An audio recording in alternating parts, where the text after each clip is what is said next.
चला अगर आप बोर्ड एग्जाम की तैयारी कर रहे हैं तो कंफर्म है कि ये क्वेश्चन आपको आने वाला है, एक क्वेश्चन तो आएगा। इसके लिए रिक्वायरमेंट यही है कि ट्रिग्नोमेट्री का जितना भी वैल्यू है 0, 30 डिग्री, 45 डिग्री, 60 डिग्री और 90 डिग्री, इन सभी को आपको याद करके रखना पड़ता है। अगर आप याद कर लेंगे और कैलकुलेशन आपका अच्छा है तो श्योर है एक क्वेश्चन आपका पकड़ा जाएगा। चलिए देखिए इस क्वेश्चन में यहां पर जो आपको वैल्यू देकर रखा है उसमें x अपॉन वाई मतलब x रेशियो y का मान निकालने को बोला है।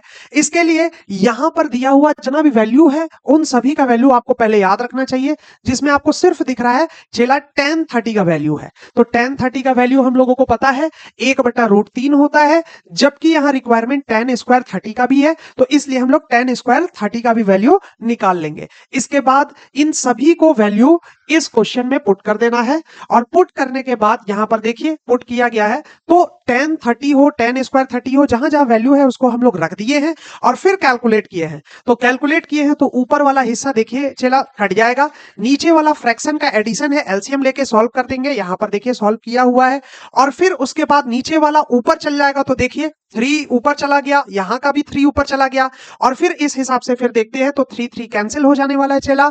एंड देन फाइनली हम लोग जब x का वैल्यू निकालेंगे तो x का वैल्यू हमारे पास 2 आ जाएगा।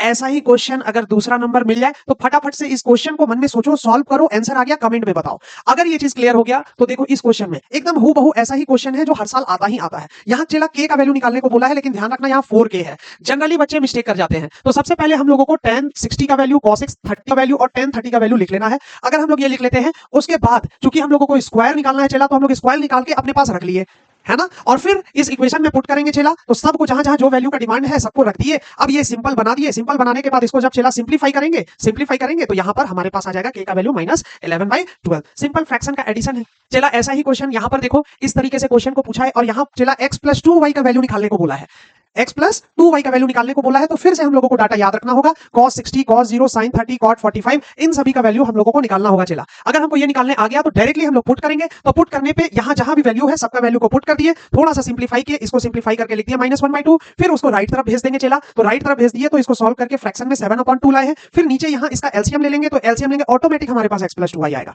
क्वेश्चन सजा हुआ ही रहता है पहले आंसर लाने के लिए चला, आपको टफ क्वेश्चन नहीं देगा। तो इस तरीके से एक क्वेश्चन आप कंफर्म पा लेंगे। ऐसा ही क्वेश्चन आपको फिर से इसको सॉल्व करना है और सॉल्व करके कमेंट में आंसर बताना है। और फिर अगर आप अभी भी याद करके नहीं रखे हैं और कंफर्म है क्वेश्चन आएगा, तो ये वाला डाटा आप याद कर लो, सबका वैल्यू याद कर लो, क्योंकि ए पक्का क्वेश्चन आने वाला है।